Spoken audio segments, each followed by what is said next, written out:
সারা রাজ্য এবং দেশব্যাপী করোনা আবহের কথা মাথায় রেখে দক্ষিণ জেলা স্বাস্থ্য দপ্তরের উদ্যোগে দক্ষিণ জেলার মুখ্য স্বাস্থ্য আধিকারিক ডক্টর জগদীশ চন্দ্র নমর তত্ত্বাবধানে বিলোনিয়া ১ নং টিলা বাজার এলাকায় শুক্রবার সকাল ৯টা থেকে আয়োজন করা হয় বিনামূল্যে করোনা পরীক্ষণ সচেতনতা শিবির। করোনা পরীক্ষা নিয়ে জনগণের মধ্যে দ্বিধাবোধ কাটিয়ে স্বতঃস্ফূর্তভাবে এগিয়ে আসার জন্যই এই শিবিরের আয়োজন। বিলোনিয়া প্রভাতী মার্কেটের পথচলতি জনগণের সুবিধার্থে একেবারে বিনামূল্যে স্বাস্থ্য দপ্তরের তরফ থেকে এই উদ্যোগ গ্রহণ করা হয়।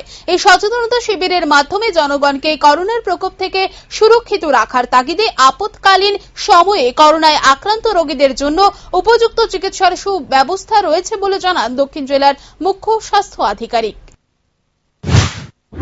দক্ষিণ ত্রিপুরা জেলা থেকে এটা কর্মসূচি নিয়েছি এই প্রভাতী মার্কেটে জনসাধারণের মধ্যে একটা সচেতনতা বৃদ্ধি করা, যেভাবে কোভিড এর অ্যাপ্রোপ্রিয়েট যে নিয়মগুলো আছে, বিধিনিষেধগুলো আছে বা স্বাস্থ্যবিধিগুলো আছে সেগুলো তাদেরকে জানানো, যাতে সবাই সেগুলো মেনে চলেন এবং সেই সঙ্গে মাস্ক যাতে তারা সবসময় ব্যবহার করেন সেদিকে যাতে তারা নজর দেন, এই ব্যাপারে তাদের মধ্যে সচেতনতা সৃষ্টি করা। সেই সঙ্গে আমরা আজকে এখানের মধ্যে রেখেছি যারা এই প্রভাতী মার্কেটের মধ্যে এসেছেন, যারা আগে কখনো করোনার যে পরীক্ষা আছে সেই পরীক্ষাগুলো যারা করেননি তাদেরকে আমরা এখানের মধ্যে এই পরীক্ষা করার ব্যবস্থা করেছি।